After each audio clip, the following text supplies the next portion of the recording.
Hola chicos, ¿cómo están? ¿Cómo está la vida de ustedes estos dias? A gente, como que vocês estão? Como que tá a vida de vocês durante essa época? Então, pessoal, a gente vai ver hoje um pouquinho sobre separação de sílabas e acentuação em espanhol. Então, a gente vai rever um pouco da acentuação em espanhol, né? Eu vou seguir com vocês aqui o mesmo PDF que eu mandei no Classroom, tá? Então, podem ficar tranquilos que exatamente o que vocês têm lá é o que eu vou dar uma explicada melhor. Explicar melhor o que tá aqui. Então, pessoal, a gente vai ver um pouco as separações de sílabas primeiro. Então, a separação silábica em espanhol é quase idêntica ao português. Nós temos poucas regras que mudam. Tem uma regra só que é totalmente diferente do português, né? Então, é quase tudo igual. Só que a separação silábica, ela ajuda bastante a saber quando que uma palavra, se ela é acentuada ou não também. Quando a gente separa as palavras em sílabas, fica mais fácil encontrar a sílaba tônica. E também fica mais fácil saber onde vai ficar a acentuação dela. Lógico que a gente vai levar em consideração também aquelas regrinhas das palavras agudas, lianas, esdrúxulas, para o acento. Mas para a sílaba tônica, a separação silábica é essencial. Então vamos lá. A separação silábica. Não. Vamos lá. A sílaba tônica, ela é a sílaba mais forte de uma palavra.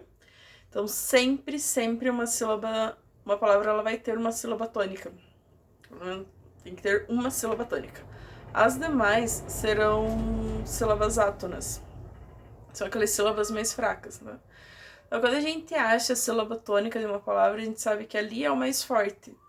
Então, ou ela vai ter um acento ali ou não. Tá? Então, depende muito do que vai acontecer sobre o que ela diz, né? Outra coisa. Então, as palavras, elas... Aqui em português, a gente separa as sílabas em monossílabos, dissílabos, trissílabos, tetrassílabos. Por gente, em espanhol a gente não tem isso, nós temos as palavras, temos os monossílabos. Então, primeira regra, o monossílabo tem uma sílaba só, então é muito raro uma palavra monossílaba ser acentuada, a não ser que seja aquele acento diferencial. Então, então devo continuar com as palavras. Nós temos as palavras agudas, lianas e esdrúxulas. Isso na separação silábica, tá? Então eu não cheguei ainda na acentuação nessa parte. Então uma palavra aguda é quando a sílaba tônica dela é a última. Então vamos lá. Aguda, liana, esdrúxula. Então a palavra em espanhol é dividida em 3 partes. Então essa eu vou sempre contar da última para a primeira. Aqui a gente tem a última, a gente vai ser a palavra aguda, tá? Que é o caso de inglês, eficaz, café, volver, é onde a gente coloca mais força na palavra na última sílaba dela. Tá? E podem perceber nesses exemplos que temos 2 palavras acentuadas e 2 não. Então, inglês e o café são acentuados e o eficaz e o volver não são, mesmo tendo uma sílaba tônica ali. A gente vai rever isso de novo lá nas regrinhas da acentuação. As palavras lianas, elas são... é a penúltima sílaba, né? Então, aguda, liana. E também, pode ser uma palavra que tenha só 2 sílabas, então ela vai ser vai ser sempre a penúltima, né? A gente vai imaginar que tem uma terceira parte aparecendo ali na sílaba. Então, fácil, divertido e caminho. Podem ver que dessas, somente o fácil que é acentuado. E o divertido e caminho não são acentuados, mas também elas fica ali no ber e no mi a sílaba tônica. As palavras esdrúxulas é a antepenúltima sílaba, que é a tônica. E é o lâmpada, o semáforo, pirâmide, câmara. Vai perceber que nesses exemplos todas estão com acento. Porque aquilo que a palavra esdrúxula, ela sempre vai ser acentuada. Tá? Então, por isso que ela... Todos os nossos exemplos de palavras esdrúxulas, tanto na separação silábica quanto na acentuação, ela vai ser acentuada. Seguindo aqui no PDF de vocês, gente, teve um pequeno errinho, né? Eu coloquei ele como regras de acentuação. Não é de acentuação, é de separação silábica. Tá? Só me confundi ali na hora de colocar o título dessa parte. Então, sobre as regras de separação, as regras de separação silábica. Então, as consonantes solas não formam sílabas. A gente nunca na vida vai ter uma sílaba só com uma consoante. Tá? Isso em português e espanhol. Sempre, mas pode ter uma sílaba formada com uma vogal sozinha. Tipo, só a vogal ali na sílaba pode existir. Mas como consoante não existe. Tá? Então, na consonante, forma sílaba com a vocal que lhe sigue. Então, sempre vai ter uma vogal perto de uma consoante para a formação da sílaba. Tá? Então, a vogal pode vir depois da sílaba, da consoante, ou pode vir antes. Nesse caso aqui, a gente vai ver a vogal vai vir depois. Que é o caso de mano e pena. E também, o terceiro caso aqui é quando se tiene dos consonantes entre vocales. A primeira va com a sílaba anterior e a segunda com a sílaba seguinte. Então, se tem duas consoantes, elas estão no meio de vogais, então uma consoante fica numa sílaba e a outra consoante fica em outra sílaba, exceto esses grupos consonantais que tem ali. O BL, BR, DR, CR, CL, FR, FL, GR, GL, PL, PR, TR e DR. Então, esses grupos consonantais, eles não são separados, eles têm que ficar juntos. Se tiver um grupo desse na palavra, a gente não vai separar. Pode ver ali que é o caso de acróstico e atraem. Atraem tem o TR, então o A fica numa sílaba sozinha e o TRA fica em outra sílaba. E no acróstico acontece a mesma coisa. O A fica numa sílaba e o CROS na outra sílaba. Agora, gimnásio e calcificação, elas são separadas. Então, a gente tem o gin numa sílaba e o nan na outra. O cal fica numa sílaba e o si fica em outra sílaba. Então, como eu disse que esses grupos consonantais, eles não se separam. E eles sempre vão formar uma sílaba com a vogal que vem depois deles. Tá? Então, o caso de playa, padres, premiação, transgressão, são sílabas que vêm depois, então a gente fica com elas no...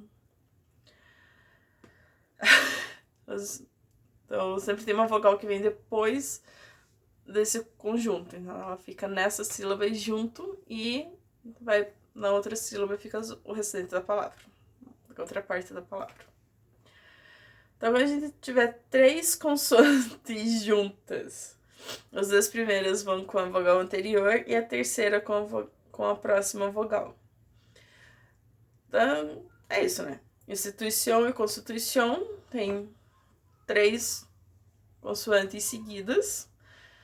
E as 2 primeiras, elas têm que ficar numa sílaba com a vogal anterior, normalmente com a primeira vogal. E a terceira consoante fica na outra sílaba, junto com outra vogal. E quando a gente tiver 4 consoantes, fica 2 numa sílaba e 2 em outra sílaba. Então, sempre dividindo as consoantes. Não se esqueçam que quando a gente tiver 4 consoantes, normalmente 2 vão ser daqueles grupos que a gente não separa. Que é o caso de transgredir e instrução. Mas eu não separo o TR nem o GR, por isso que elas ficam 4 consoantes mais separadas, meio a meio. Então aqui a gente tem a regra diferente do português, que é sobre a separação do RR. Em português a gente separa, né, os dois R's, eles não podem ficar junto, que é o mesmo caso dos dois R's e os dois S's. Para começar, em espanhol a gente não existe dois S's, né, então só existe o S sozinho, e os dois R's a gente vai deixar eles juntos sempre. Que é o caso ali de carretera, perro e chincharon. A gente não separa. Os dois ficam sempre na mesma sílaba. O LL e o CH a gente também não vai separar. Então, o LL em espanhol ele equivale ao nosso LH em português. Então, ele também vai. A gente não separa o LH e nem o CH, né, na língua portuguesa. E em espanhol a gente também não vai separar o LL e o CH. Juntando essa regra ao RR. E também a última regra aqui é que a gente não vai separar o Q e o U. É básico também, não é muito diferente do português, que fica, o Q e o U ficam juntos. Que é o caso de querida e alquimista, por exemplo. Alguma dúvida até aqui, pessoal? Depois é só perguntar lá. Vou entrar aqui embaixo ou no Classroom. Voltando aqui para as acentuações. Algumas coisas que fui falar com vocês, né?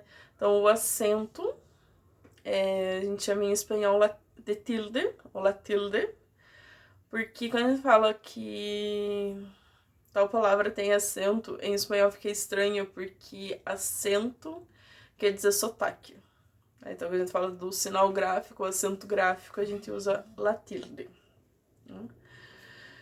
E aqui as palavras elas são divididas em 4 grupos: agudas, graves ou lianas, esdrúxulas e sobresdrúxulas. Então, na acentuação, a gente tem uma palavra, tem um grupo a mais do que na separação silábica.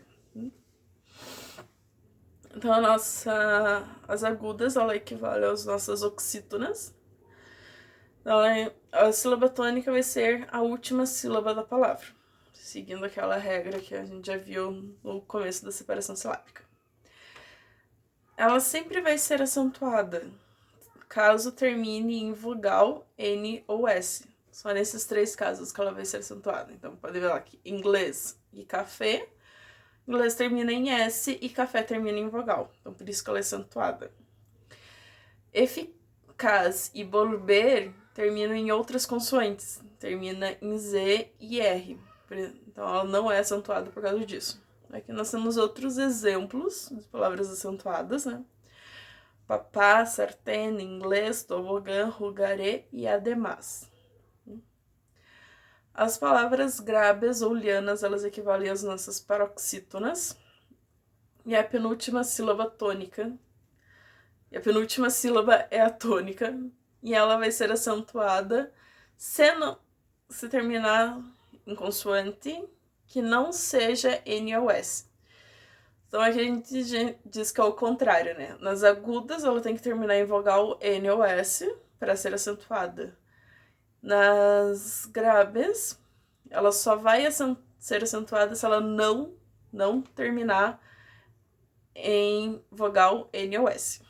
Tá? Aqui é o exemplo. A gente tem o exemplo de mártir, lápis, mármor, árbor, dócil e âmbar. As esdrúxulas. E aí, sobre as esdrúxulas, é simples. Elas sempre vão ser acentuadas, não importa como que elas terminem, ela tem um acento. Então, as palavras esdrúxulas, elas equivalem às proparoxítonas.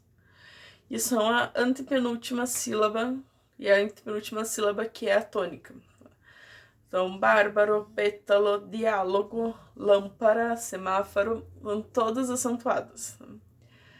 Aí, sobre as esdrúxulas, a sílaba tônica dela é antes da antepenúltima. Não existe esse correspondente em português. E em espanhol, a gente normalmente tem uma sobresdrúxula. A gente tá usando os verbos no modo imperativo. Quando a gente vai dar alguma ordem para alguém, nós usamos A gente usa os pronomes ficam juntos ao verbo, formando uma sílaba, uma palavra maior. Então, aqui é o caso de díganselo, cómetelo, que seria o normal, seria digam e come. Nenhuma das duas tem acento no modo indicativo, mas no modo imperativo elas acabam ficando com acento, por isso que surgiu aí sobre as drúculas. Mais algumas exceções na parte das acentuações, né?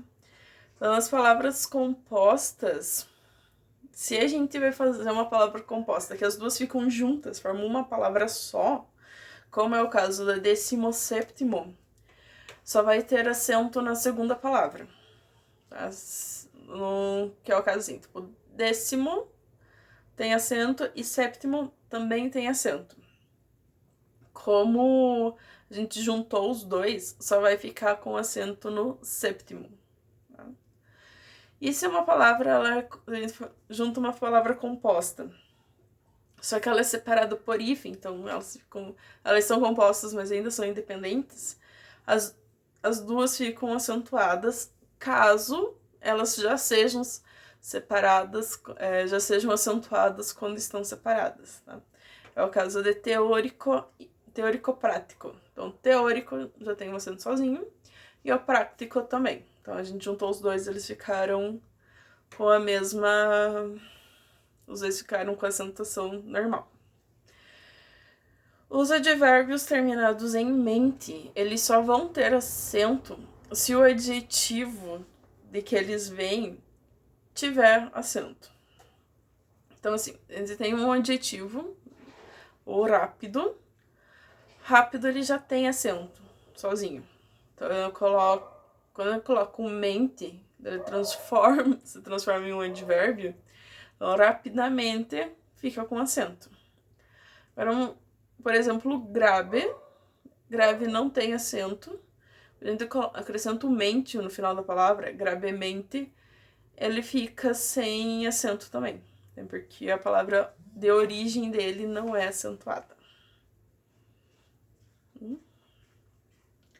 Só relembrando também aqui para vocês um pouco sobre algumas regras, né, do ditongo, tritongo e hiato. Lembram que querem dizer isso? Cada uma delas? Então, aqui. Quando a gente tiver ditongos, né? Os ditongos são duas vogais juntas numa mesma palavra. Se a gente... São duas vogais seguidas na mesma palavra, só que elas ficam em sílabas diferentes, tá? A gente pode dizer que temos uma vogal aberta, classificamos as vogais em abertas ou fortes, como é no caso do português, e cerradas ou fechadas, né? Pode ser também aquelas vogais que a gente diz que são fracas. As vogais fortes que nós temos é o A, E e O. E as vogais fracas é o I e o U.